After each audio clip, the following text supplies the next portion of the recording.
and yet here we তো guys আজকে কথা বলবো টক্সিক মুভির টিজারটা নিয়ে, যেটা নিয়ে সবারই ইন্টারেস্টিং আছে অনেক বিষয় নিয়ে, যে এটা কেমন হতে চলেছে মুভিটা এবং কি স্টাইলে হবে, কিরকম হবে সেইটা নিয়ে অনেকে ভাই এটা নিয়ে আশাবাদী এবং অনেকে হতাশ, অনেকে এবং এটা এই টিজারটা নিয়ে বা এই মুভিটা নিয়ে অনেক কন্ট্রোভার্সিয়াল আছে, যে অনেক কাহিনী আছে। তো টক্সিকের একটি টিজার বের হয়েছে, শুধুমাত্র যে তোমার এর আগেও টিজার বের হয়েছিল যেগুলো, ওইগুলো তোমার শুধুমাত্র ইয়াশকে দেখানো হয়েছে, কাহিনীর কোনো জানা যায়নি কি কাহিনী দেখানো হবে, শুধুমাত্র একটা অ্যাকশন সিকোয়েন্স দেখানো হয়েছে সেরকমটা। এবং আরেকটা টিজার দেখানো হয়েছে যে ইয়াশ ডাবল পার্ট থাকবে, শুধুমাত্র সেই জায়গায় অ্যাকশন সিকোয়েন্স কিছু দেখানো হয়েছে। এবং যে এতগুলো হিরোইনকে নেওয়া হয়েছে, এতগুলো হিরোইন, যেরকম ধরো নয়নতারা বলো, রুক্মিণী বাসান বলো, তারা সুতারিয়া বলো, তাদেরকে কিয়ারা আদবানি বলো, সবাইকে নেওয়া হয়েছে, এতগুলো হিরোইন নেওয়া হয়েছে, কারো কোনো চেহারা কারো কোনো কিচ্ছু দেখানো হয়নি। সেজন্য তোমার যে দর্শকের আর কি চাওয়ার জন্য, মানে যে তারা বলতেছিল, সেজন্য তোমার ইয়াশ চাইছিল যে তোমার একটা টিজার আনতে, এটা তোমার দর্শকদের জন্য শুধুমাত্র।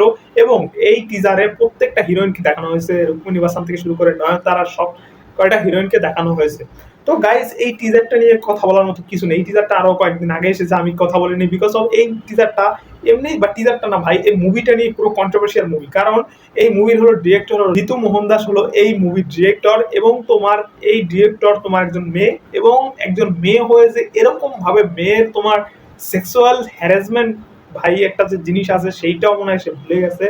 মানে কি বলবো ভাই, মেয়েদের কেমন ভাবে দেখানো হয়েছে। এই জায়গায় তোমার অনেক ইন্ডিয়ান ক্রিয়েটর আছে যারা এটাকে তোমার স্টাইলিশ এবং তোমার এই জায়গায় বিউটিফুল লুক এবং হলিউড স্টাইল সেভাবে কম্পেয়ার করছে, যে মানুষ এখন আগের যুগে করেছে সেরকম। আসলে ভাই মুভি তোমার চালানোর জন্য কি মেয়েদেরকে এইভাবে দেখানো জরুরি? আমার তো মনে হয় না যে ভাই এইভাবে দেখালেই যে মুভি হিট হবে।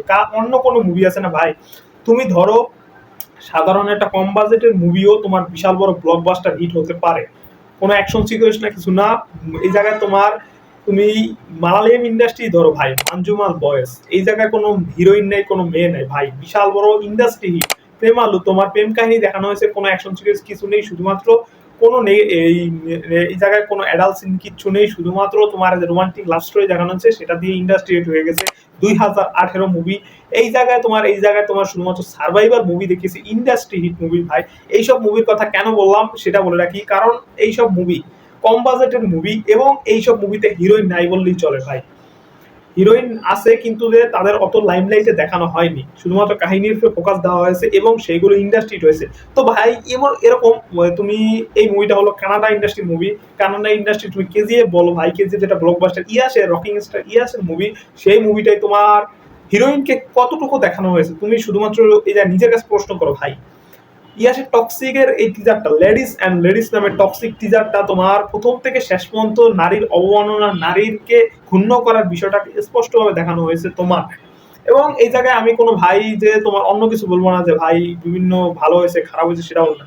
হ্যাঁ, একটা দিক ভালো করেছে, মুভির প্রেজেন্টেশন, মুভি যে টিজারটা দেখাচ্ছে প্রেজেন্টেশন, তারপর VFX quality, background music quality সব দারুণ টপ নচ। কিন্তু এই জায়গায় যে দৃশ্যগুলো দেখিয়েছে, যে আগে ভাই এই মুভিতে তোমরা আবার বলবে যে মুভির টিজারে যে প্রথমেই তো বলে দিয়েছে ভাই, যে বুড়ো থেকে বয়স্ক সব একবার, বাচ্চা থেকে সবাই দূরে থাকবে, 18 বছরের নিচে এই মুভি টিজারও দেখবে না ভাই কেউ, এরকম ভাবে। এখন আমার কথা হলো ভাই, যেই সিনেমা তুমি 18 বছরের নিচে কাউকে দেখতে মানা করছো, টিজার কাউকে দেখতে মানা করছো, তো সেই সিনেমা কেন তুমি বানাবে ভাই? কেন বানাবে? সিনেমা মানে কি ভাই? সিনেমা মানে হলো তুমি সবাই দেখতে পারবে এরকম। হ্যাঁ ভাই, কিছু তোমার ভাই বিভিন্ন রকম অনেক কিছু দেখানো হয় বলিউড ইন্ডাস্ট্রিতে, কিন্তু সেগুলো পরিবারের সাথে দেখা যায়, অনেক লাভ স্টোরি কাহিনীতে দেখানো যায় সম্ভব। কিন্তু এই সিনেমাতে ভাই, মানে সিনেমা বলো বাদ দেওয়া ভাই, তুমি এই মুভিটা মানে টক্সিক মুভির টিজার যে কটা আছে, টিজার প্রত্যেকটা টিজারে মোট 3টা টিজার এসেছে, 3টা টিজারে যেই সব দৃশ্য, যেসব সিনগুলো দেখানো হয়েছে, জাস্ট এইগুলো ভাই পরিবারের সাথে কি ভাই, তুমি যদি তোমার কি বলো তোমার ভাইয়ের সাথে তোমার ফ্রেন্ড সার্কেলকে দেখে সাথে দেখলেও তোমার অস্বস্তি বোধ হবে, আমি শিওর ভাই। কারণ টিজারটা এরকম ভাবে ডিজাইন করেছে ভাই, যে এই জায়গায় তোমার নারীদেরকে যত পারো নিচে নামাও, নারীদেরকে যত পারো একবারে এরকম ভাবে দেখাও যে তারা কিছুই না, সমাজের তারা কিছুই না সেরকম। আর সেটা একটা কি করছে, এটা নারী ভাই। এইসব মুভি আমার মতে যে ব্যান করে দেওয়া উচিত, এইসব মুভি আসলে ভাই। ঠিক এই জন্য আমি কোনো ভাই ভিডিও বানাতে চাই না যে কেমন হয়েছে সেটা কি। তো আমার মতে যে ভাই টক্সিকের টিজারটা যেটা দেখেছি আমি, এবং ৩টা টিজার অনুমান অনুযায়ী যে আমার মনে হয় যে এই মুভিটা টক্সিক মুভিটা শিওর শট ব্লকবাস্টার হবে, বিকজ অফ এই জায়গায় বিভিন্ন মেয়ে নায়িকা যেগুলো নিচে তাইগুলোকে বিভিন্নভাবে অ্যাঙ্গেলে এক্সপোজ করা হবে, বিভিন্নভাবে করা হবে, সবগুলো দেখানো হবে তোমার। তো সেইগুলো মানুষ দর্শক দেখতে যাবে, এবং টক্সিকিটি দেখানো হবে, ফুল টক্সিকিটি ভাই, সেগুলো দেখতে তো মানুষ যাবে ভাই, তোমার অ্যাকশন ফিল্ম দেখতে যাবে, এবং সেই সাথেই ব্লকবাস্টার হবে, সেটাই মনে হয় আমার ধারণা, জিতু মোহনদাসের এরকম ধারণা।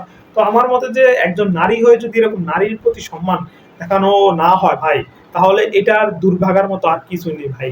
এই নারী মানে যে কি বলবো ভাই, বলার ভাষা নেই। জিতু মোহনদাস তোমার এইসব মুভি করেছে ভাই, এর আগে যে ওনার গুলো আরো মুভি আছে, মুভিগুলো ওরকম ভালো মতো চলে না এখন তোমার। ইয়াস, এবং আরেকটা কথা বলি, ইয়াস তোমার সে কি স্ক্রিপ্ট দেখেছে আদৌ ভাই? এরকম মুভি কেন করছে ভাই, কেন করা লাগে? মানে যে তুমি এই টিজারটা শুধুমাত্র ফোকাস দাও ভাই, শেষের সিনটা বলো, মাঝখানের সিন বলো, প্রত্যেকটা সিন বলো টাইপ টু টাইপ ভাই, তোমার প্রত্যেকটা সিনে এক্সপোজ করা হয়েছে মেয়েদেরকে, এক্সপোজ ডাইরেক্ট ভাই। এই সিনগুলো কি আদৌ মুভির জন্য ভাই? আমার কথা হলো যে মুভিতে যদিও আদৌ দরকার হয়, তাহলে ভাই ঠিক আছে, মুভির জন্য ঠিক আছে, কিন্তু মুভিতে যখন দরকার হবে না তখনও দেখানো হবে, তখন কি এটা আদৌ কি মুভি হবে?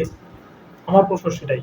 তো এইটার টিজারটা দেখে আই অ্যাম ডিসঅ্যাপয়েন্টেড, অ্যান্ড আগের গুলো টিজারটা দেখে আমি ডিসঅ্যাপয়েন্টেড হয়েছি, এবং সেটা নিয়ে আমি বলেছি ভাই এটা কেমন, আমার কাছে ভালোই লাগেনি ভাই টিজারটা দেখে, এরকম কি টিজার ভাই। এবং আমার মতে যে এইটা পুরো মুভিটাতে এরকম হবে, তো এটা কিছু বলার নেই ভাই। এরকম আছে যে আমি এই মুভিটাও রিভিউ করবো না ভাই, বিকজ অফ আমার এইসব মুভি দেখতে একদমই অস্বস্তি বোধ লাগে এবং খারাপ লাগে ভাই, যে নারীদেরকে এরকম ভাবে এক্সপোজ করে দেওয়াটা আসলে কোনো এ জায়গায় স্টাইলিস্ট এবং এরকম কোনো বেশি কিছু দেখানো যায় না ভাই। তাই এরকম অনেক কি বলবো ভাই, যে আই এম শখ ভাই এইসব দেখে ভাই, যে ইন্ডিয়ান সিনেমা, আমরা যেগুলো ইন্ডিয়ান সিনেমা দেখি, আমি এরকম অনেক ইন্ডিয়ান সিনেমা রিভিউ করেছি, যেরকম মালায়ালাম ইন্ডাস্ট্রি বলো, বলিউড ইন্ডাস্ট্রি বলো, তামিল, তেলেগু, সাউথ, সবকটা ইন্ডাস্ট্রি, মারাঠি ইন্ডাস্ট্রি, সকল ইন্ডাস্ট্রি আমি মুভি রিভিউ করি মোটামুটি।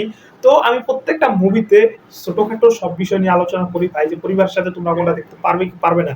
তো প্রত্যেকটা মুভিতেই ভাই কম বেশি মোটামুটি যে পরিবারের সাথে দেখা সম্ভব, প্রত্যেকটা মুভি যতটাই খারাপ হোক না কেন। কিন্তু এই মুভিটা তো বাচ্চা থেকে বুড়ো বড় সবাইকে বাদ দেওয়া হয়েছে, টিজারও দেখতে মানা করেছে ভাই। তো কেন মুভিটা বানানো হচ্ছে সেটাই আমার কনফিউশন। তো ভাই টিজারটা ভালো, কিন্তু তোমার ভিতরে যে সিনগুলো সেগুলো পুরো মারখা মারা সিন। তো তোমাদের যাদের পছন্দ তোমরা এই মুভিটা অবশ্যই দেখবে, জানি আমরা। তো ভাই আমার যতটুকু বলার ছিল সেটুকু আমি বলেছি ভাই, আজকে এই পর্যন্ত। ভালো থাকো।